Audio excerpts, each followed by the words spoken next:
এইটের বাংলা ব্যাকরণ বইয়ের প্রথম অধ্যায় দল। এই অধ্যায়ে কোনটা মুক্ত দল এবং কোনটা রুদ্ধ দল নির্ণয় করতে গেলে অনেক ছাত্রছাত্রীর খুব সমস্যা হয়, কারণ উচ্চারণের সঙ্গে তাদেরকে এটা নির্ণয় করতে হয়। আজকে আমি উচ্চারণ ভিন্ন অর্থাৎ উচ্চারণ ছাড়া কোনটা মুক্ত দল এবং কোনটা রুদ্ধ দল খুব সহজে কিভাবে নির্ণয় করা যায় সেইটাই আজ তোমাদের সামনে আমি বোর্ডে দেখাচ্ছি।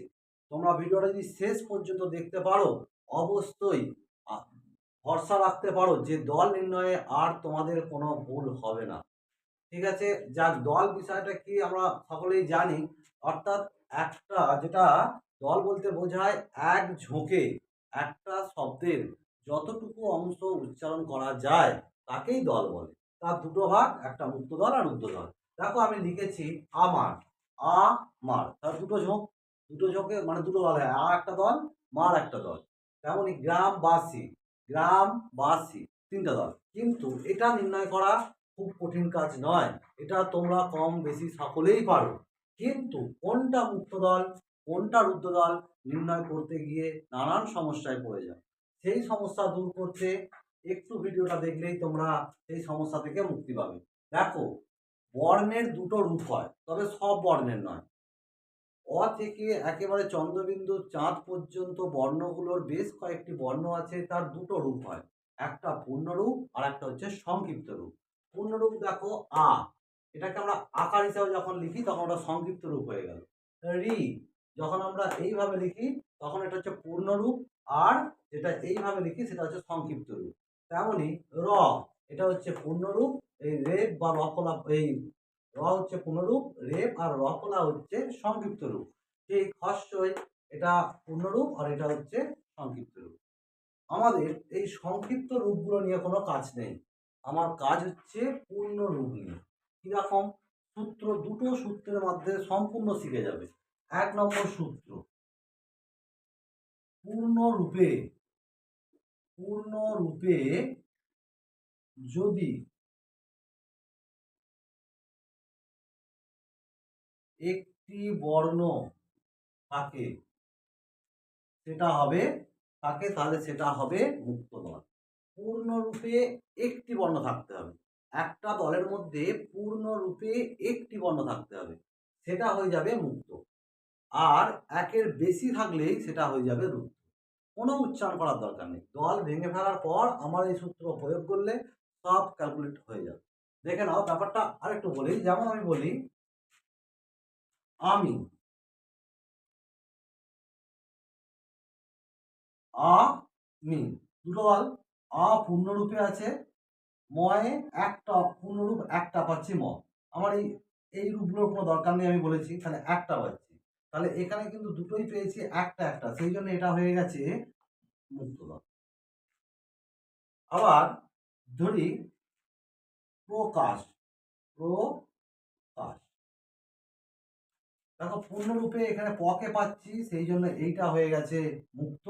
আর পূর্ণরূপে ক পাচ্ছি আর কে পাচ্ছি, তালবস্যা পাচ্ছি, দুটো পাচ্ছি, সেই জন্য এটা হয়ে যাবে রুদ্ধ। ব্যাপারটা বোঝা গেছে? এই কটা যদি আমরা করি তাহলে আরো ব্যাপারটা ক্লিয়ার হয়ে যাবে। দেখো আমার লিখেছি আ মার, তাহলে আ কটা বর্ণ, একটা বর্ণ, সেই জন্য এইটা হয়ে গেল মুক্ত। মার এখানে কটা বর্ণ আছে, ম আছে আর র আছে পূর্ণরূপে, তাই এটা হয়ে গেল রুদ্ধ। আবার গ্রামবাসী, দেখো গ্রামবাসী, তাহলে গ্রামে কটা বর্ণ আছে, দুটো, একের বেশি হলে কি হবে বলেছি মুক্ত, তাহলে একের বেশি হলে কি হবে রুদ্ধ, একটা থাকলে মুক্ত, তাহলে এটা হয়ে যাবে রুদ্ধ। তাহলে এখানে কটা আছে, একটা আছে, একটা থাকলে কি হবে, একটা থাকলে মুক্ত। এখানে কটা আছে, দুটো সাদিক এক। তাহলে মন চোরা, মন এখানে কটা বর্ণ আছে, দুটো, তাহলে কি হবে এটা রুদ্ধ।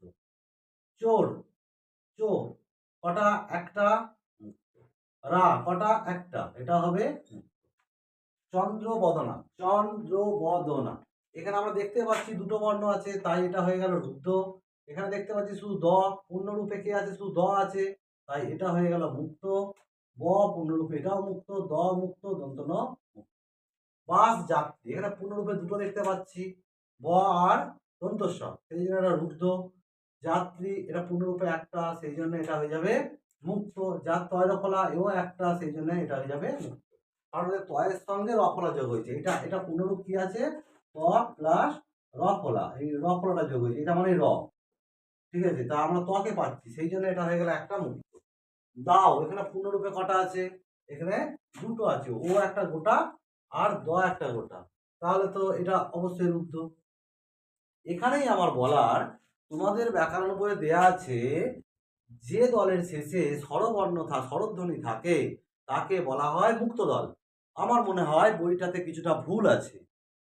কেন বলছি, তাই যদি হবে তাহলে এই ও, এ তো স্বরবর্ণ, এও তো একটা স্বরধ্বনি, এটা উচ্চারণের সঙ্গে সঙ্গে তাহলে সংখ্যার সাথে সেটা মিলছে না। তো যাই হোক, এইটাকে বলা হয় অর্ধস্বর। এই অর্ধস্বর ব্যাপারটা কি একটু জেনে নাও। আমি লিখছি এখানে দাও। এই দাওটাকে যদি আমরা বর্ণ বিশ্বাস করি পাবো কি, দ প্লাস আ প্লাস ও। এই যখন আমরা দাও উচ্চারণ করছি, দাও, তখন কিন্তু আমরা ও উচ্চারণ করছি না, আও, আ হস্ত উচ্চারণ করছি, আও। আমরা লাস্টে উচ্চারণ করছি কি, আও, দাও। তাহলে এই ওর অর্ধেকটা উচ্চারণ হচ্ছে, সম্পূর্ণ নয়। যখন পাশাপাশি দুটো স্বরধ্বনি হয়ে যায়, একটা সংক্ষিপ্ত রূপে আর একটা পূর্ণ রূপে, তখন শেষেরটা অর্ধেক উচ্চারণ হয়, তাই সেটাকে বলা হয় অর্ধস্বর। এই অর্ধস্বর শেষে থাকলেও, স্বরধ্বনি হলেও শেষে যদি থাকে, সেটা হয়ে যাবে রুদ্ধদল। এরপরেও আমাদের 1 নম্বর টেকনিক বলা হলো, পরেরগুলো করার সময় আমি 2 নম্বর টেকনিকটা বললে আজকের দল নির্ণয় কৌশল সম্পূর্ণ শেষ হয়ে যাবে। এতক্ষণ বলেছি যে পূর্ণরূপে একটি বর্ণই থাকতে হবে। পূর্ণরূপে একটি বর্ণ থাকলে নিশ্চিন্ত সেটা স্বরধ্বনি, আর একটির বেশি হয়ে গেলে সেটাই হবে রুদ্ধ। এই পূর্ণরূপে একটি থাকলে সেটা অবশ্যই মুক্ত দল, আর একের বেশি হয়ে গেলে সেটা হবে কি, সেটা রুদ্ধ দল। এখানটায় একটু বুঝে নিতে হবে, তাহলে পরেরগুলো করতে। হ্যাঁ, সংক্ষিপ্ত রূপে আমাদের কাউকে প্রয়োজন নয়, শুধু একটিকে প্রয়োজন, একটি বা দুটি। আচ্ছা, একটি, এই ঐকার, এই একটা চিহ্ন, আর একটা ঔকার,